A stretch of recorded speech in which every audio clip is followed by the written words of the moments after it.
Débat et controverse sur BFM Business. Nicolas Dose accueille les experts. Jean-Marc Daniel, directeur de la revue sociétale, professeur à l'ESCP Europe et économiste à l'Institut de l'entreprise. Il a publié tout récemment les 3 controverses de la pensée économique, travail, dette, capital chez Odile Jacob. Alain Madelin, président du Fonds Latour Capital, et Jean-Pierre Petit, le président des Cahiers Verts de l'économie, organisme de conseil en stratégie d'investissement. Est-ce que vous comprenez des gens qui soudainement utilisent le bitcoin comme une valeur refuge? Traditionnellement, c'était l'or la valeur refuge. Là, on voit que avec la suppression de différentes coupures en Inde, la baisse du yuan, eh bien, le bitcoin sert de valeur refuge. Il prend 87% sur l'année 2016 et il vient de passer les $1000. Le bitcoin n'est pas une monnaie, c'est un protocole d'échange sécurisé qui peut être utilisé comme monnaie. On appelle ça monnaie cryptée, ok. Si un jour le GAFA, les grandes entreprises, Google, etc., décidaient de faire une monnaie selon ce protocole-là, alors il y aurait un vrai problème, une monnaie qui prendrait vraiment son essor et qui concurrencerait les banques centrales. C'est sans doute la raison pour laquelle, s'ils y ont pensé, ils ne sont pas passés à l'acte. Enfin, dernier point, c'est une monnaie un petit peu, c'est entre monnaie entre guillemets, un peu spéculative. Logiquement, en Inde, l'or aurait dû monter, c'est le bitcoin. Je ne m'explique pas. Ah ben voilà. Effectivement, c'est une monnaie, c'est une monnaie cryptée qui ne dépend d'aucune monnaie. Personne ne fixe le coût et le volume de bitcoin. Est-ce que vous comprenez, Non, mais moi je suis déjà intervenu devant des investisseurs émergents. Voilà. Indiens, chinois, asiatiques.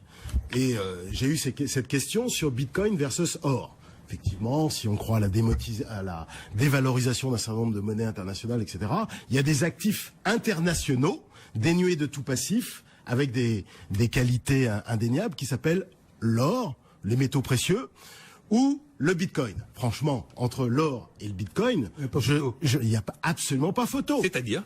Mais non, mais terminez la phrase. L'or, sa force, c'est quoi l'or, en fait, sa force? C'est pas de rapporter du rendement, ça rapporte rien, l'or, hein, évidemment. Effectivement, c'est pas un actif. On peut même perdre éventuellement. Ça, c'est indéniable. Ça rapporte rien. Ça, je suis assez d'accord. Mais, sa force, elle est liée à une convention humaine qui s'est établie il y a plusieurs millénaires.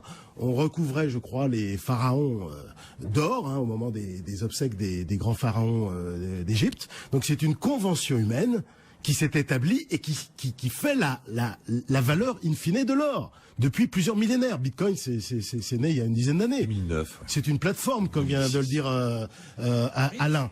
Et pourquoi la plateforme de transfert, c'est l'avantage peut-être par rapport à l'or pour les Indiens. C'est que ça permet de le transférer. Ouais, mais enfin bon, moi pour moi il n'y a pas photo. Bon. Pourquoi l'or s'est développé quand même? C'est une bonne question, quoi.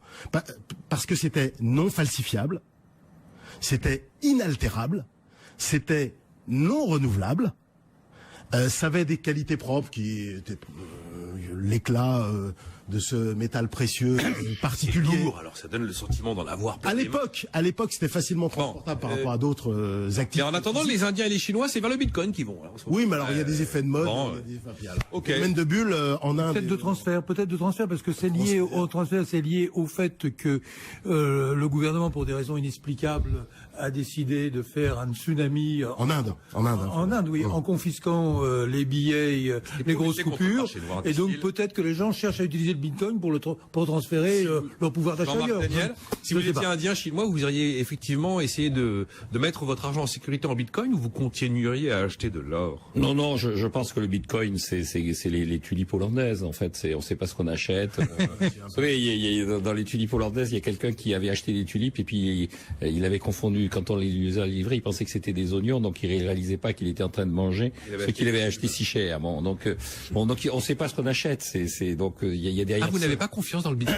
Non, et la seule chose par rapport à l'or, c'est que l'or, à la différence des tulipes hollandaises, c'est que ça se mange pas. C'est-à-dire, l'or, ça n'a absolument aucune utilité, mais comme l'a dit Jean-Pierre Petit, c'est indestructible. Donc, à la fin des fins, vous avez toujours quelque chose. Sur le bitcoin, vous savez pas très bien comment ça peut se passer, comment à un moment donné, s'il n'y a pas quelqu'un qui va dire, écoutez, le bitcoin, il n'y en a plus, ça n'existe plus. Mais ça veut dire que dans ces cas-là, quelqu'un aurait la main sur le système et se serait enrichi au dépens de tous les autres. C'est le principe même du bitcoin d'avoir une émission limitée. Oui, absolument. Mais cette émission limitée, elle n'a de sens, encore une fois, que s'il y a en face quelqu'un qui dit, je l'accepte. C'est-à-dire, une fois qu'on a des bitcoins, il suffit qu'il y ait ne serait-ce qu'une autorité qui dise, il est légal. Oui, mais Amazon décide de faire un bitcoin Amazon. Je vous assure que là, ça a du sens, hein. Ouais, bon. Oui, ça en a plus. Ça n'a plus, mais c'est toujours menacé. Il suffirait qu'il y ait une autorité qui dise. Exactement. Il est interdit d'utiliser ces Exactement. bitcoins pour qu'on perde. C'est pour ça qu'ils ne le font pas. Voilà. Alors que l'or, c'est pas facile, sauf par la voie fiscale. Oui. Par la voie fiscale, on peut réglementer. Une institution aurait la Limité, je veux possibilité, dire. quelle institution aurait la possibilité de dire stop au bitcoin? Justement, c'est quelque chose qui passe complètement en dehors de l'institution financière. Toutes les banques, complètement en dehors gouvernement du et marché banque centrale. Exemple, en Chine, le bitcoin est interdit. Et pourtant, il est sollicité. Et la question s'est posée, la France était pour l'interdiction du bitcoin, les États-Unis ont énormément réfléchi, il y a eu un rapport assez intelligent, et de la Fed, et qui était partisan plutôt de l'organisation du bitcoin, mais du Congrès, qui a dit, à ce stade, le bitcoin semble avoir un certain nombre de promesses, donc nous proposons de le laisser vivre. Mais le laisser vivre, ça signifie que ça peut changer du jour au lendemain. Et la Banque centrale pourchasse les monnaies locales. Hein. La Banque centrale, dans le code monétaire et financier, c'est clair. Et quand vous faites le sel, là, vous savez, les petites monnaies qui avaient été... Il y a des monnaies locales aux Pays-Bas. etc. La Banque centrale, assez systématiquement, pourchasse ces monnaies locales. Bon, il suffirait donc qu'il y ait une autorité. L'or, au moins, il y a une espèce de valeur symbolique, historique, effectivement. Bah oui, C'est entendu. Il est là. C'est l'histoire. C'est entendu. Les tulipes, je voudrais juste rappeler que les tulipes, la convention n'a duré que 3 ans. Oui, mais 1634 et 1637. Bon, le bitcoin a un peu plus de 3 ans. L'économie de bulle est très ancienne. Oui, C'est pas forcément moderne. Hein. C'est pas la première fois qu'on délire Oui. sur la valeur d'un certain nombre de produits standardisés.